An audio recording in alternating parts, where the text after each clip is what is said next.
निर्झर कहता है बढ़े चलो तुम देखो मत पीछे मुड़कर। यवन कहता है बढ़े चलो तुम सोचो मत क्या होगा चलकर। चलना तो केवल चलना है, जीवन चलता ही रहता है, मर जाना ही रुक जाना है, निर्झर झर गया कहता है। तो इन्हीं पंक्तियों के साथ मैं शुरू करता हूँ आप सभी के समक्ष बेस्ट 10 बेसिक बायोलॉजी क्वेश्चंस लेकर आया हूँ। किसी भी एंट्रेंस एग्जामिनेशन की तैयारी कर रहे हो, स्कूल एंट्रेंस हो, कॉलेज एंट्रेंस हो या फिर कॉम्पिटिटिव एग्जामिनेशन की तैयारी कर रहे हो, तो ये जो 10 बायोलॉजी के क्वेश्चंस हैं बहुत ही महत्वपूर्ण हैं। आप इसे पूरा देखने का प्रयास कीजिए और देखने के बाद में मैक्सिमम लोगों तक शेयर जरूर कीजिए। और अगर वीडियो पसंद आएगा तो अपना प्यार बांटना ना भूलें, लाइक पे जरूर ही क्लिक कीजिए। और अगर इस चैनल को अभी तक आपने सब्सक्राइब नहीं किया है तो कृपया करके सब्सक्राइब कीजिए and don't forget to press the bell icon so that you can miss any video in future. तो ज़्यादा समय न लेते हुए मैं आज का ये पहला क्वेश्चन शुरू करता हूँ। मैं हिंदी में एक्सप्लेन करता चलूँगा हर चीज़ को, हालांकि इंग्लिश में लिखा हुआ है बस, बाकी कोई समस्या नहीं, मैं एक एक चीज़ को हिंदी में एक्सप्लेन करूँगा। तो सबसे पहला क्वेश्चन है कि which of the following is a large blood vessel that carries blood away from the heart. इनमें से हमारे हृदय से दूर ब्लड को कौन सा ले जाता है? तो वेन है, आर्टरी है, कैपिलरी है, नर्व है। देखिए वेन आर्टरी को आप जानते होंगे जिसे हिंदी में धमनी और शिरा के नाम से जानते हैं।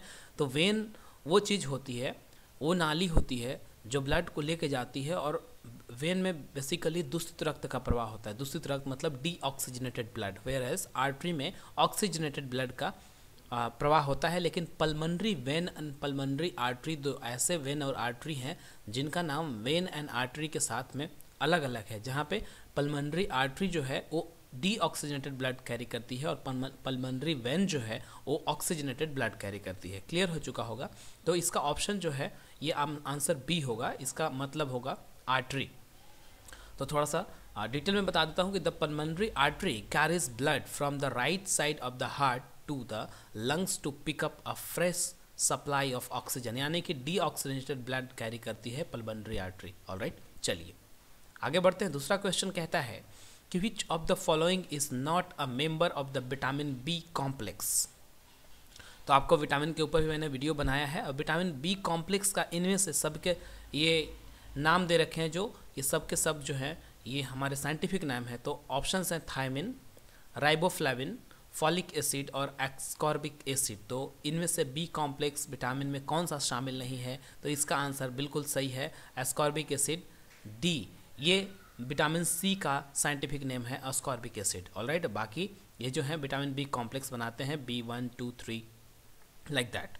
ओके, तो आप यहाँ पे एक्सप्लेनेशन में देख सकते हैं कि vitamin B complex consist of 8 vitamins, that is B1, B2, B3, B5, B6, B7, B9 and B12। देखिए आप, इसलिए मैंने लिखा है ये क्योंकि 8 विटामिन बी कॉम्प्लेक्स से भी पूछ लिया जाएगा कि विटामिन बी कॉम्प्लेक्स जो है वो कितने विटामिन को मिलाकर बनता है, तो आपका आंसर 8 विटामिन होना चाहिए। ये भी याद कर लीजिए, विटामिन बी 1, 2, 3, 5, 6, 7, 9 एंड 12। तो vitamin B1 is a thiamine, vitamin B is riboflavin, vitamin B3 is a niacin, vitamin B5 is a pantothenic acid and B6 is pyridoxine, biotin, folic and the vitamin B12 is cyanocobalamin। तो यहाँ answer D होगा, ascorbic acid vitamin C का scientific name है, for your kind information. अगला question की तरफ चलते हैं। Fungi are plants that lack. तो फंगस होते हैं ना, फंगस जानते होंगे आप। तो फंगाई वो एक तरह के पौधे होते हैं, बोलेंगे तो पौधे होते हैं, उनमें क्या चीज़ की कमी होती है इन ऑप्शंस में से? तो ऑप्शंस हैं ऑक्सीजन, कार्बन डाइऑक्साइड, क्लोरोफिल और नन ऑफ दिस। तो क्लोरोफिल की कमी होती है उनमें, आपको मैं बता दूं। तो क्लोरोफिल वो चीज़ है, वो तरल पदार्थ है जिसके कारण पत्तियों का, पेड़ के पत्तियों का रंग जो है हरा होता है, और फंगी में या फंगस में क्लोरोफिल की कमी होती है, that is why they are not totally green. Alright, चलिए अभी मैं बता देता हूँ एक्सप्लेनेशन में कि we know all plants prepare their own food and so are known as autotrophs. Autotrophs क्यों कहते हैं? क्योंकि वो अपना खाना खुद बनाते हैं। Now with the help of the photosynthesis they make food in which they produce glucose from the carbon dioxide sunlight. Also, the oxygen is released by the plants, which is further used by the humans and other animals. But fungi lack chlorophyll and do not engage in photosynthesis. तो fungi जो है अपना खाना खुद नहीं बनाता, उनमें chlorophyll की कमी होती है। आगे चलते हैं। चौथा क्वेश्चन कहता है कि what makes a reptile a reptile. जो रेंगने वाले जंतु होते हैं उनको क्या रेप्टाइल को बनाता है? अब देखिए ऑप्शंस हैं cold blooded, warm blooded, non hearing और एग लेइंग। तो उनको रेप्टाइल कौन सा बनाता है इन ऑप्शंस में से? तो ऑप्शंस डी जो है ये एग लेइंग है, वो उन्हें रेप्टाइल बनाता है। बाकी cold, warm, non hearing, egg hearing ये मैक्सिमम पाए जाते हैं सभी में से। तो reptiles skin is covered with hard dry scales and most reptiles lay eggs. तो ज़्यादातर जो है रेप्टाइल्स जो रेंगने वाले जंतु होते हैं वो अंडा देते हैं। ओके, यानी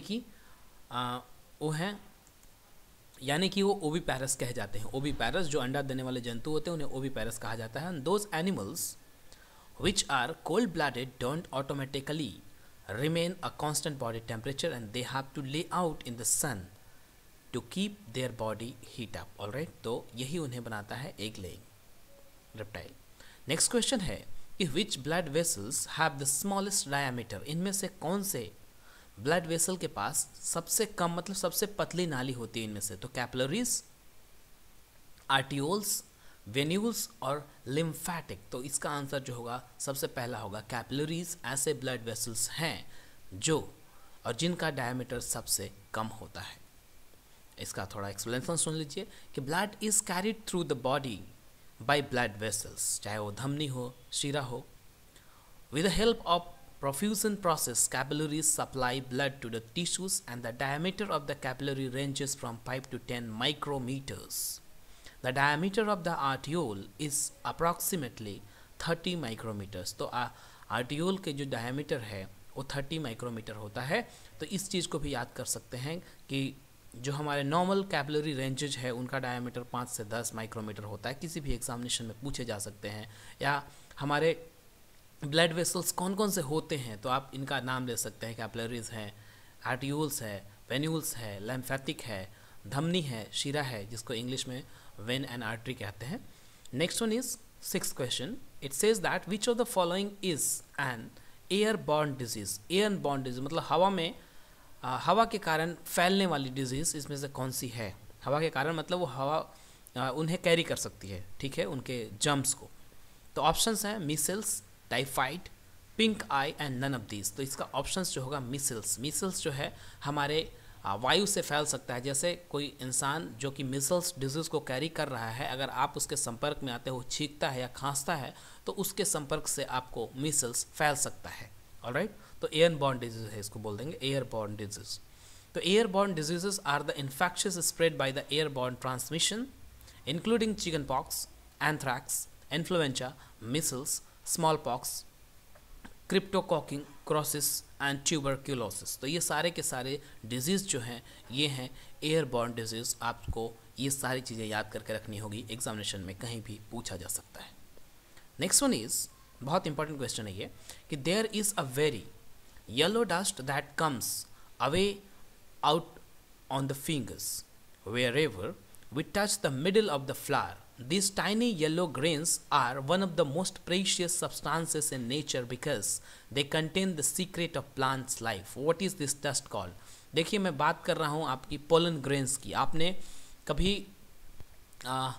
देवदार सीडर का पेड़ देखा होगा, हिल्स में पाए जाते हैं। हालांकि मैं शिमला में पढ़ा हूँ तो मैंने बहुत देखे हैं बचपन से।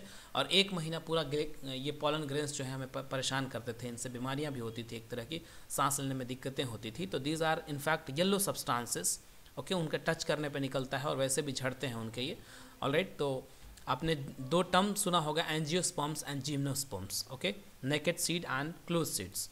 तो ये जो है बेसिकली मुख्य रूप के yellow dust particles of the plants fruit rather, तो they are called pollens. Pollen grains कहते हैं इन्हें, पोलन ग्रेन्स, राइट। और ये इनके रिप्रोडक्शन में सहायक होते हैं। तो the yellow powder is called the pollen and the stick that holds it is called the stamen. Okay, so this was there. तो ये जो येलो पाउडर वाले सब्सटेंसेस होते हैं, जो पेड़ होते हैं, जो पोलन ग्रेन्स वाले होते हैं, उनको बोलते हैं आप gymnosperms. Okay, they are called gymnosperms. Next question is, which organ of the body produces the fluid known as bile? Bile juice का नाम सुना होगा आपने। तो हमारे बॉडी का कौन सा ऑर्गन है जो बाइल जूस को प्रोड्यूस करता है? तो इसके ऑप्शंस हैं liver, pancreas, gall bladder and kidney. तो इसका जो आंसर है वो है लीवर। लीवर जो है बाइल जूस प्रोड्यूस करता है और वो हमारे खाना को पचाने में बहुत ही मददगार होता है। Bile is very important substance. Okay, सो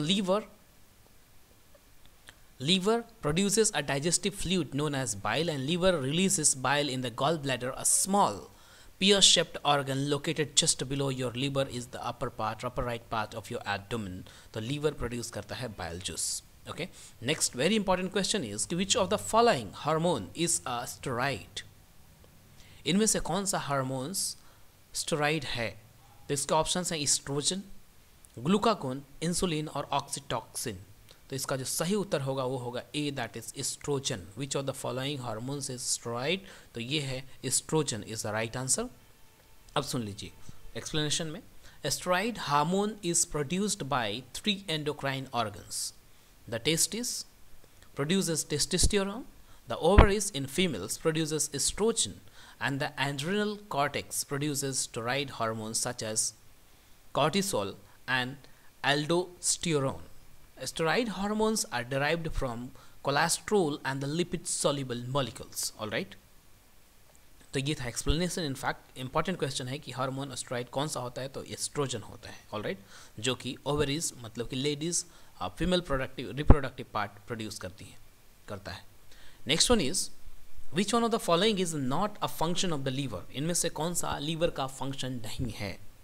तो ऑप्शंस हैं regulation of blood sugar, next है एंजाइम एक्टिवेशन, डिटॉक्सिकेशन एंड रिप्रोडक्शन। तो इसका जो सही उत्तर है वो है reproduction.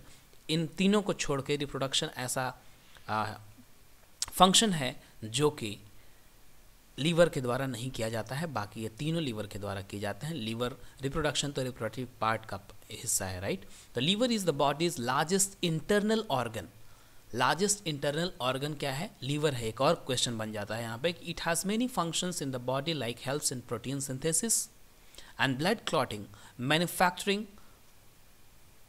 triglycerides and cholesterol, glycogen synthesis and the bile production. It also detoxifies chemicals and metabolizes drugs. All right, तो ये बहुत इंपॉर्टेंट था। आपको मैं ये भी बता दूं कि जो बीमारी होती है जॉन्डिस जिसे बोलते हैं, हिंदी में पीलिया बोलते हैं, वो बीमारी हमारे लीवर को प्रभावित करती है। ऑल राइट, तो ये भी जान लीजिए, एक और क्वेश्चन बन जाता है। तो इस तरीके से मैं हमेशा आपके लिए ये सब चीज़ें लाता रहूँगा। तब तक अगर ये वीडियो पसंद आता है तो लाइक कीजिए, शेयर कीजिए मैक्सिमम लोगों तक, और ख़ास बात की अगर इस चैनल को अभी तक आपने सब्सक्राइब नहीं किया है तो कृपया करके सब्सक्राइब कीजिए ताकि हम हमेशा आपके लिए वीडियोस लाते रहें। Thank you for watching and all the best for a bright future. God bless you all. Thank you very much.